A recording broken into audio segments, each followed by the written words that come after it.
All right, another tool that you really need if you have any kind of property in Florida is a chainsaw. This is the chainsaw that I use. As you can see, Husqvarna, and it is several horsepower. And it's got, gap here because it's anti-vibration. When I was a kid, I had a Craftsman chainsaw, and I would use that, a few hours in a day, and my hand would ache because of the vibration. This one does not do that. The handle is also anti-vibration, so you can saw with this chainsaw and not have that kind of problem. But it is a very powerful machine. It's not a toy. You can do a lot of work with it, cutting trees, cutting branches, cutting all kinds of wooden things. I know some guys even use a chainsaw in construction, so, whatever you want to do. But just some of the basics. This is the brake. If you hit a jam on a tree or you do something to it just causes this brake to engage, and the whole blade will stop, and until you pull this thing back and release it, then you're not going to get it to do anything. It'll run, but it's not going to run the blade. The chain will not move. To start it, pretty much you press this bulb. It primes the gas, and it's not going to flood it. However many times you push it, it just gets the gas into position. Back here is choke, and you lift that handle all the way up, and it will automatically flip down once the chain, once it starts to start. Just kind of start a little bit. This button here you push, it takes the pressure off of the cylinder, so that when you pull this, you're not fighting the cylinder as well to start it. Once it begins to start, as I said, and this choke comes off, you'll have to press this button again, because as soon as it starts, a little bit, then this button will kick off. So you got to push it back again, and then pull the crank again a couple more times, and it'll start. And usually it starts at like high speed. The chain will be moving, so you gotta hold it for a few seconds, and then pull the trigger.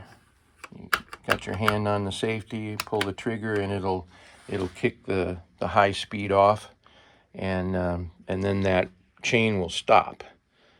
When it's just idling, that chain should not be moving. It should just stop. Anyway, then also gas, 50-to-1 ratio. You got to use an oil mix. So you get a gallon of gas, and usually it's a couple ounces of oil. And then bar chain oil. Use on this, it's just an old type of oil, very thick, and it keeps the blade from burning and keeps it lubricated. Also, some of the other things you might want to do is these clips here. They open. There's another one on the other side. I already did it. They open it up. Got the air filter. Got the spark plug. And again, there's a clip on the back of the air filter here. You can pop that off. I'm not going to do it, but you pull that off, change it or clean it. And the same with your spark plug. You can clean it or you can replace it. Cleaning it, the spark plug will last a long, long time. I think I've had this spark plug in for a couple years. It's not had a problem. Just clean it, make sure the gap is right. There's a certain amount of gap between, well, if you don't know that, take it somewhere. But again, the air filter, you need to make sure that that's clean and not too dirty, or it's not going to work for you. Then you put that all back on. I'm not going to try and do it right now, but you need 2 hands. Once that's back on, then you can go back to your business. Next thing that you want to do is make sure you have a sharp blade. And I'm going to show you that on the next video, sharpening the blade, because I can't make real long videos for YouTube. Apparently, that's a something, I don't know what, but I can't make a long video, so I'm not going to try. Just going to make a short one for this one, but I'm going to show you how to sharpen those and get it into shape. Some guys sharpen them out in the field, but that's okay.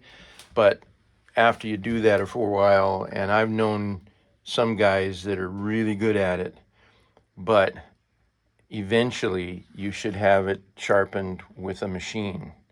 And I'll show you that machine, that tool that gets it right back to the exact angle that you need. So with that, I think I'm going to shut it down. Again, it's not a toy. And even this blade, even if it's not running, these are very sharp.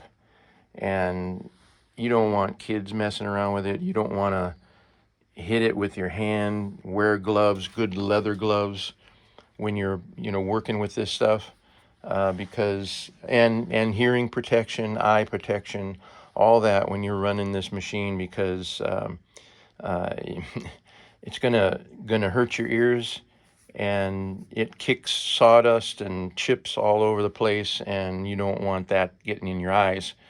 So again, wear all protective gear that you can. They do have chaps, they call them, that fit on your pants, they're leather, and so if the chainsaw kicks back, or something happens with it, you're not going to cut your foot off, you're not going to cut your leg. And when I was a young kid, I was cutting above my head, which you're not supposed to do. And when that saw came down, it just touched my leg, and it cut a hole in my jeans and a little bit of my leg. Didn't go deep or anything, but it's that fast. And so you don't want to mess with it if you don't know what you're doing. It's heavy. I've never weighed it, but I'm sure it's 10, 15 pounds worth. And so you got to be in pretty good shape to sling it around. So that's enough for that. The next video I'll show you how to sharpen the blade, the chain, and taking it off, putting it back on, and all that. So, all right, good enough.